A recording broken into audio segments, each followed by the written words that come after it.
My name is Rhett. I'm 30 years old, and the winter a big outfit tried to fence off our water, and a wolf pack tried to take the rest of the flock. A woman I had never once spoken to drove up my road with 3 guardian dogs riding loose in the bed of her truck, and told me the Voss Ranch was a long way from finished, no matter what the whole county had already quietly decided about me. I want to start with the worst night, the one where the dogs held the line in the dark, and my grandfather's old brass bell rang the whole time like it was calling every year behind me up out of the frozen ground. That night is the seam my life is sewn along, the before on one side and the after on the other. But if I start there, you will not feel the weight of it the way I did, so let me back up to the cold part first. The part where I was sure I was going to be the last Voss on that grass, the one who let a wolf pack and a stack of paperwork finish what 4 generations had held. The part before I ever knew Greta. My family has run sheep in the Black Hills for 100 years. My great-grandfather, Halden Voss, came up into a high draw north and west of a little town called Elk Gap, South Dakota, with a band of ewes and a wagon and a young wife who was braver than he was, and he built everything he had around water. There was a cold spring running clear out of a limestone seam near the head of that draw, and he filed on it the honest way, the way you did then, first man to put the water to real use and put his name on the paper for it. That spring and the high grass above it became the whole reason a Voss could winter sheep in that hard country at all. Rambuillet mostly, bred down the years for a coat and a frame that could stand a Dakota winter. In the summer, they ran the high allotment on the public ground. In the cold, whether they came down close to the home place and the spring. I grew up inside the sound of them, the low talk of a ewe hunting her lamb, and one bell above all the others, a deep brass note my grandfather made with his own hands. My grandfather, August Voss, everybody called him Gus, was a shepherd of the old kind, and among the many things he could do was forge a sheep bell. He kept a little coal forge in the shop behind the barn, and he hammered his bells out of brass so they would not rust, and so each one carried its own voice, and the deepest of them, the one that hung on the lead ewe, he made the year my father was born. That bell had been on the neck of the boldest ewe in the Voss flock for 50 years by the time it came to me. You could stand on the porch in the dark and know where your sheep were, and whether they were easy just by the sound of it. Gus used to tell me, with his hand heavy on my shoulder, that a shepherd had exactly 2 jobs under God, to hold his grass and to hold off whatever came for the flock in the night, and that a man who could not do those 2 things had no business hanging a bell over sheep at all. He meant it kindly, the way hard men mean the things that mark you for life. I was a boy when he said it. I was 30 the winter I found out what it weighed. My father, Errol, kept the place going in the quiet, unshowy way of a man who had watched his own father be a legend and decided he would just be steady instead. He passed 3 winters before the year I am telling you about, out in the lot on a January morning, his heart, quick and without any fuss, which is the only mercy that kind of thing ever offers. My mother had been gone a good while before that. And so at 29 the ranch became mine, all of it, the grass and the spring and the flock and the bell and the whole 100 years, and there was nobody left to hand any of it back to. I want to be honest that I did not feel like an heir. I felt like a man who had been handed something enormous and fragile in a high wind, certain that the one thing history would remember about me was that I was the Voss it finally broke. There is a particular kind of tired that comes from running a place you are convinced you are going to lose. It gets down into the body. You do the chores anyway, up before light to break the ice on the tanks and throw hay you cannot really afford and count, always count, because in that country a coyote takes whatever you do not watch. But you do them the way a man keeps sweeping a house that is already sold. I had no wife, no brother, no partner in any of it, and the ranch that had been full of Voss men for 100 years had come down to one, and that one lay awake most nights running the same losing arithmetic. I know how that sounds.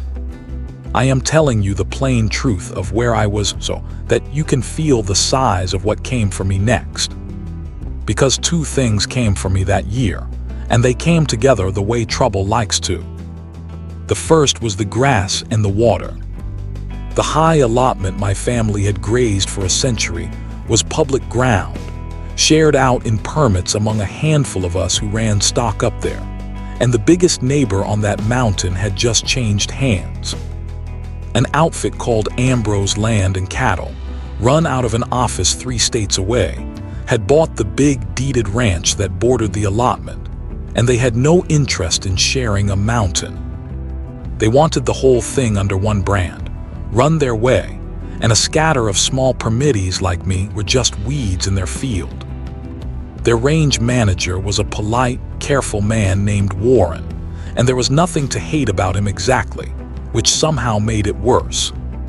He filed the papers to have the allotment consolidated under their operation when my permit came up, and he built the whole case on the one thing that happened to be true, which was that I was losing sheep. A permittee who cannot protect the resource, the filing said. Poor management of the range. And then, to make good and sure of it, they strung a new fence across the bottom of my great-grandfather's spring, on the edge of their deeded ground, and cut my flock off from the water that was the entire reason the ranch had ever existed. The second thing that came for me came at night, on 4 legs. There had always been coyotes. A shepherd in that country loses a few every winter to coyotes the way you lose a few to weather, and you harden to it the way you harden to everything. But that winter was different. A wolf pack had drifted down out of the north into the northern hills, 3 of them and then 5, young and unbothered and new to the country, and they found a flock with no dog on the ground to answer them. I would go out in the gray of a morning to a scene I will not fully describe out of respect for anyone who has ever stood in one. Ewes down in the trampled snow. The survivors bunched and shivering against the fence. The count short by 6, and then by 9, and then one morning by a dozen. I started sleeping in my clothes with a rifle by the door and a spotlight on the seat of the truck, and I could not be in 5 draws at once, and the wolves knew it long before I would admit it. Every ewe they took was a lamb I would never sell, and another line in the outfit's filing proving I could not hold my own ground. The pack was not just killing my sheep. It was building Warren Ambrose's case for him, one bad morning at a time.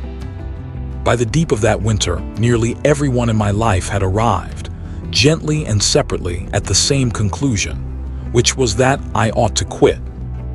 The range office had a buyout on the table, a fair one on paper, where I would relinquish my permit and my share of the water and walk away with enough to clear the note my father had left and a little cushion besides. The stock buyer up in Rapid City told me straight that a smart man sells the flock before the predators, and the paperwork sell it for him.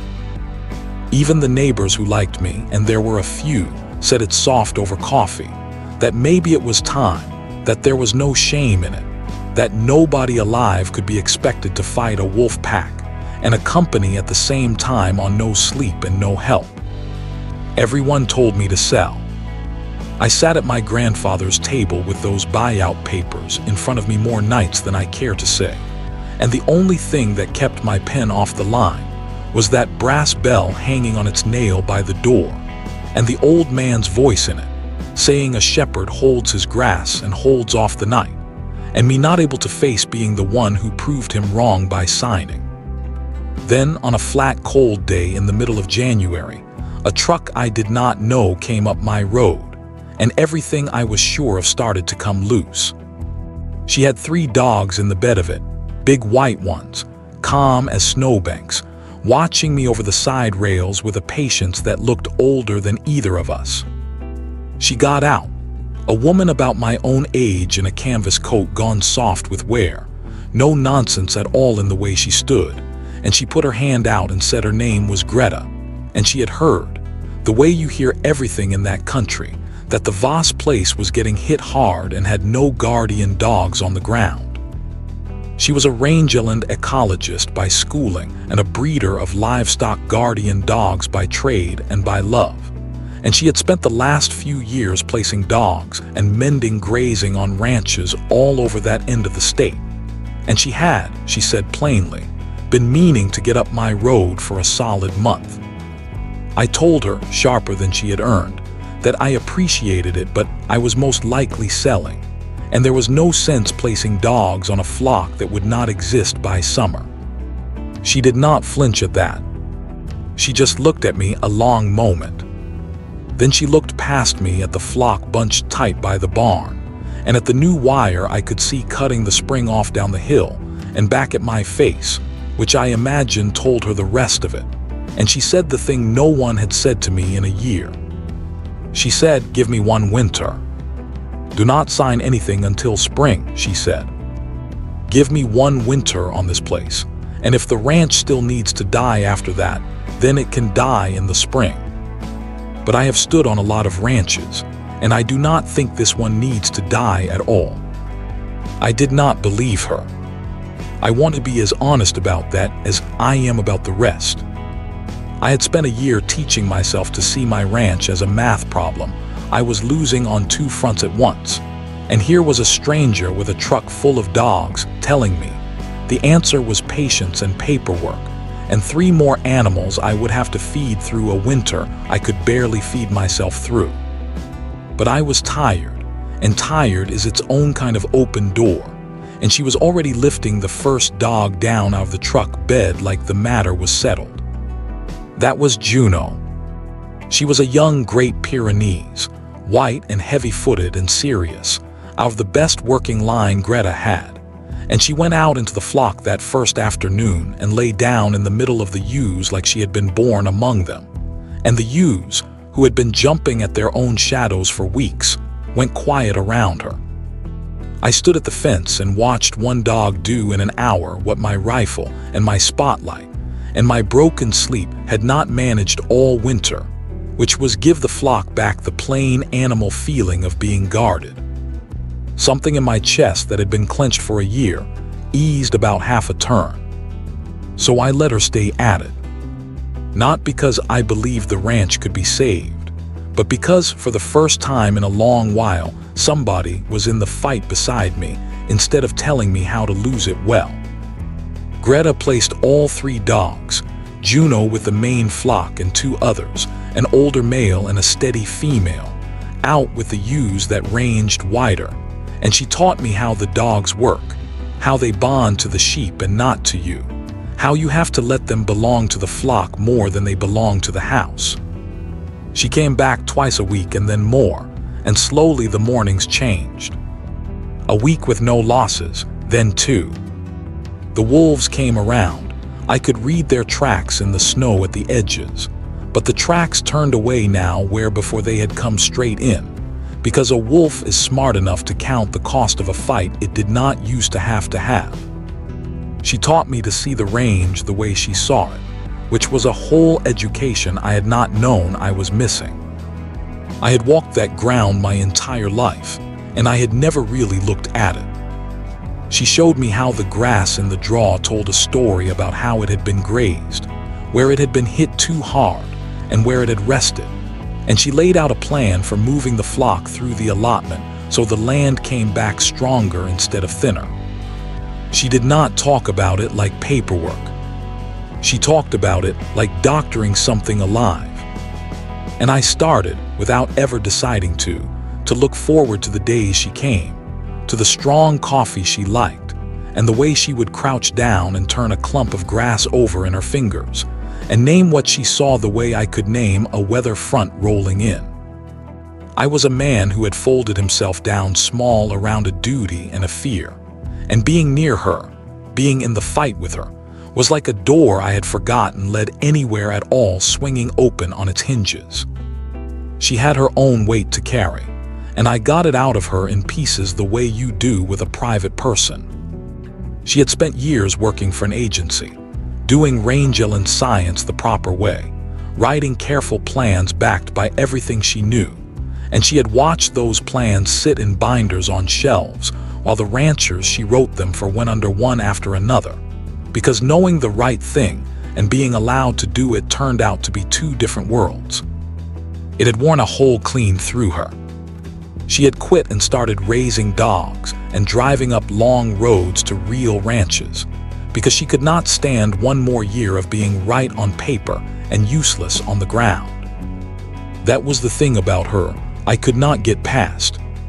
She had lost her faith in the system, the same way I had lost mine in myself, and she had answered it not by giving up but by getting in a truck and going to where the trouble actually was.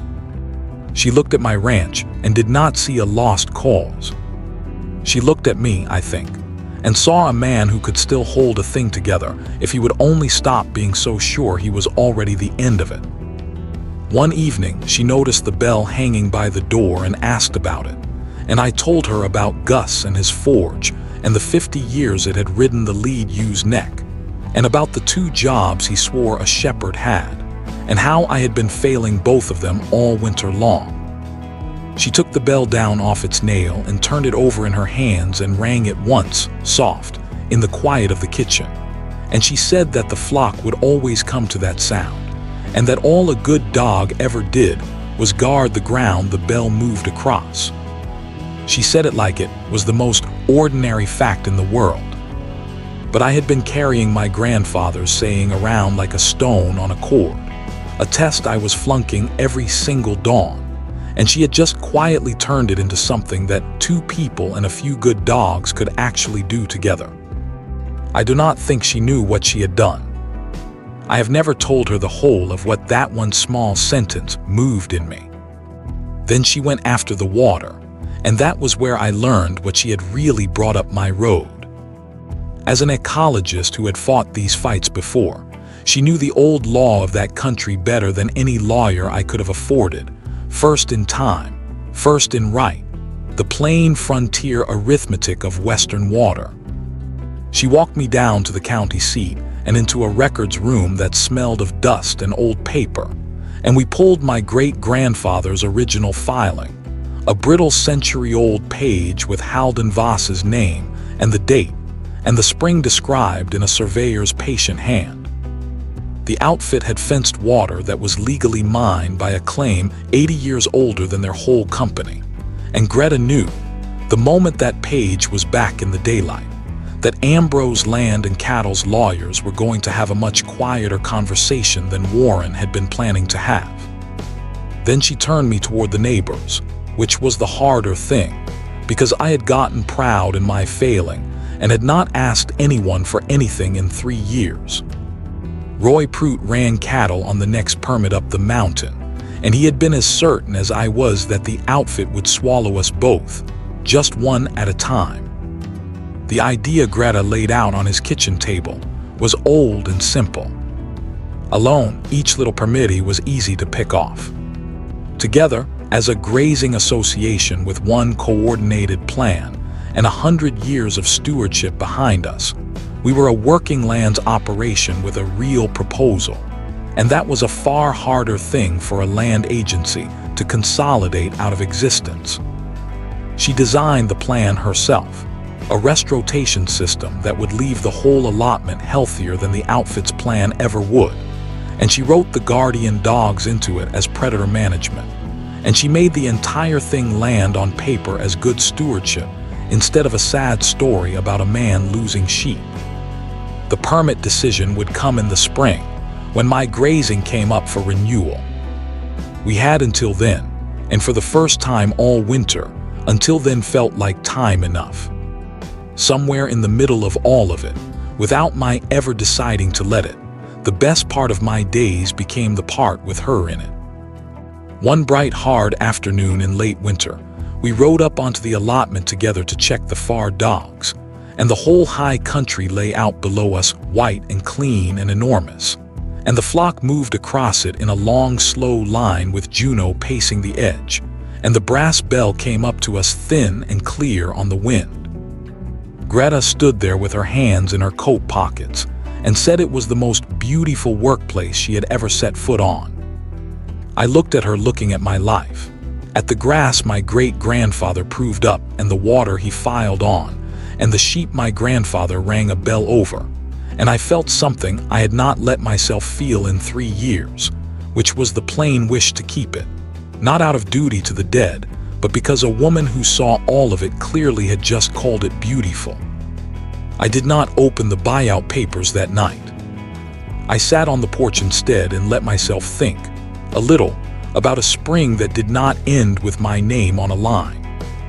Then, in the black cold of February, came the night I opened with. It was not a storm. I want to be clear about that, because people always picture the worst night of a shepherd's life as a blizzard.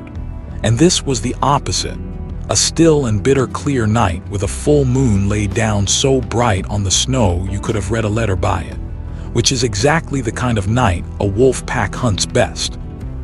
I woke a little before 2 to Juno's voice, and I have never heard a dog make a sound like that before or since, not barking, roaring, a deep steady thunder of warning rolling up from the draw where the flock was bedded down. I was into my boots and my coat, and out the door with the spotlight before I was all the way awake. And Greta, who had stayed over in the spare room after we worked late on the association papers, was 2 steps behind me pulling on her old canvas coat, and we went down toward that sound together into a world lit blue and silver and terrible. The pack had come off the ridge and hit the flock from 2 sides, and the ewes had blown apart across the draw in a panic. And in the middle of all that chaos, the dogs were doing the thing they were bred 1,000 years to do. The 2 older dogs had thrown themselves between the wolves and the main body of the flock, and were holding, snapping and wheeling, buying seconds with their bodies. And Juno, young Juno, had gone straight at the biggest wolf, the lead of the pack, and put herself squarely between it and a knot of ewes that were heavy with lamb, and she was not giving up an inch. The brass bell was going the whole time, wild and uneven, as the lead ewe ran, and the sound of her ran with her, 100 years of that ranch ringing out across the snow in the dark. Greta swept the spotlight over the draw and started calling the flock the way I had taught her, low and steady, gathering the panicked ones back toward the barn light, and I went in with my own light, and my voice and everything I had toward the fight at the center, shouting, making myself huge, because a man on his feet with a bright light is a thing even a bold wolf will think twice about. It was over faster than it takes to tell it. The pack had counted on a flock with no answer, and instead they had found 3 dogs and 2 people, and a wall of light and noise. And a wolf that has to work and bleed for a meal will go find an easier one. They broke and were gone up the ridge like smoke, and the draw fell into a ringing quiet with the bell still swinging, and the flock milling, and the breath of every living thing standing up white in the moonlight. We had lost 2. In a hit like that, coming the way it came, 2 was very nearly a mercy, and both of us knew it standing there. But Juno had paid for it. She had a long tear down her shoulder and another at her throat where the big wolf had caught her, and she was still on her feet and still between the sheep and the empty ridge, even though the wolves were long gone, because that was simply who she was. And I had to kneel down in the snow and get my arms around that big white dog and tell her the fight was over before she would so much as let me look at her. Greta was already there with her hands sure and calm on the wounds, and we carried Juno up to the shop and worked on her under the light for the better part of an hour. And she was hurt, but she was going to live. And she lay there licking Greta's wrist the whole time like she was the one doing the comforting. I looked across that dog at the woman who had driven up my road with her in the back of a truck in January, and I understood that whatever this was between us had already been decided somewhere back there in the dark, in the middle of the fight, without a single word said out loud. I did not kiss her. It was not the moment for wanting anything for myself. I only said thank you, and my voice went out from under me on it, and she reached across Juno's shoulder and gripped my hand once, hard, and said, "That is what the dogs are for, and that is what neighbors are for, and you are done trying to do this alone." Juno healed slow through the back end of that winter, weeks of her lying in the warm of the mudroom being weighted on hand and foot, and hating every minute of being kept off her flock. And the morning she finally walked back out to the ewes on her own 4 stiff and stubborn legs was one of the better days of my life. The losses stopped. The pack had learned that the Voss flock had teeth now, and they drifted off toward easier country, and the tracks in the snow at the edges of my ground turned away for good. And somewhere in those slow weeks, the last of the quit went out of me. I was not going to sign the buyout. I was going to fight for the grass and the water the way my grandfather would have fought for them, except I was not going to do it alone, because I had finally learned the one thing he never taught me, which is that alone was never the point of any of it. The outfit made its last push in March. Warren came up my road one more time, polite as ever, and set the sharpest version of the buyout in front of me, and reminded me in his careful way that a permit decision can go against a man and leave him with nothing, and that the certain thing already in my hand was worth more than the fight out in the brush. I heard my grandfather's hard voice for a second, telling me a shepherd who cannot hold his grass is no shepherd at all, and I felt the old fear that I was not enough to hold it. And then I heard Greta's voice underneath his, quieter and truer, telling me that holding land was never a thing one man did with his bare hands and his pride. It was grass and water and dogs and neighbors and old paper filed by people who had loved the place before you were ever born. And my only real job was to stop being too proud and too scared to gather all of it up and stand behind it. So I told Warren Ambrose no. I told him the water was ours by a claim older than his whole company, and he was welcome to look it up. And I told him the association would be filing its plan, and I walked him back out to his clean truck, and I did not look at the ground once. It went the way Greta said it would, which is to say it went slowly and on paper, and without anybody making a speech.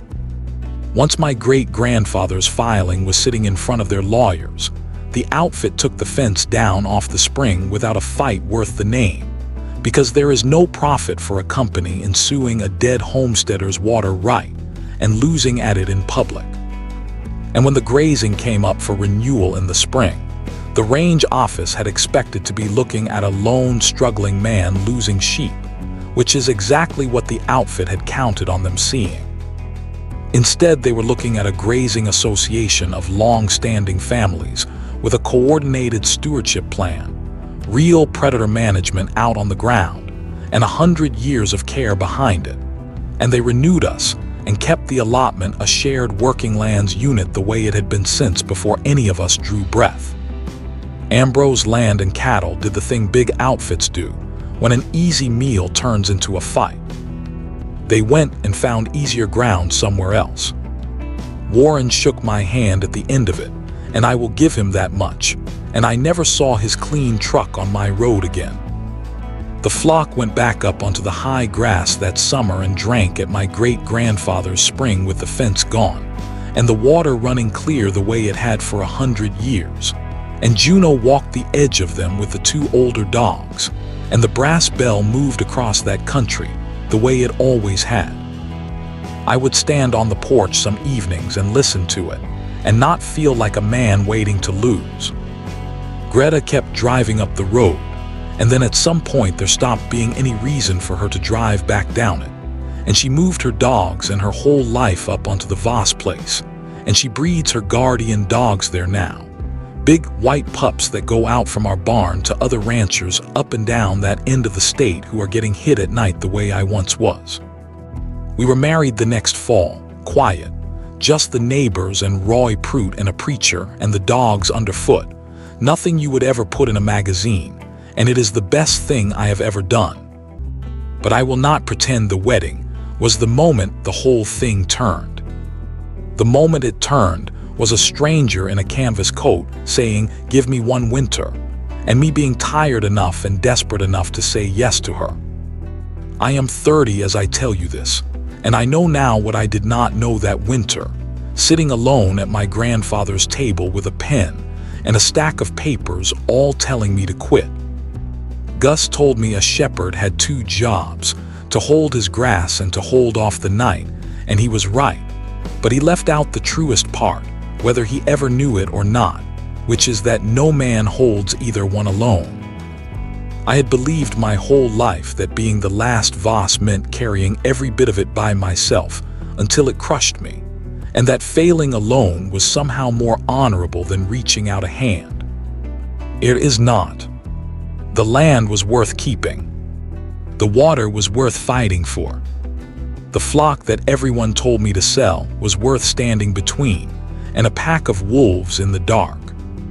And the man at that table, so sure he was the failure at the end of 100 good years, was worth a great deal more than the easy check that would have cleared him out, if only he could have let one other person, and a few good dogs, stand the watch beside him. Greta believed all of that before I did. That is the whole story. Sometimes what saves you is not a lucky break or a clever trick. Sometimes it is one person driving up your road in the cold, refusing to agree that what you have is already lost, and then staying on to help you guard it. If you are lying awake tonight over something everyone is telling you to let go of, some piece of ground or some piece of yourself you have run clean out of the strength to hold on your own, I hope somebody drives up your road this winter. And I hope, when they tell you it is still worth fighting for, you are tired enough and brave enough to hand them a lead and let them in. Would you have stood the night watch for a flock everyone told you to sell?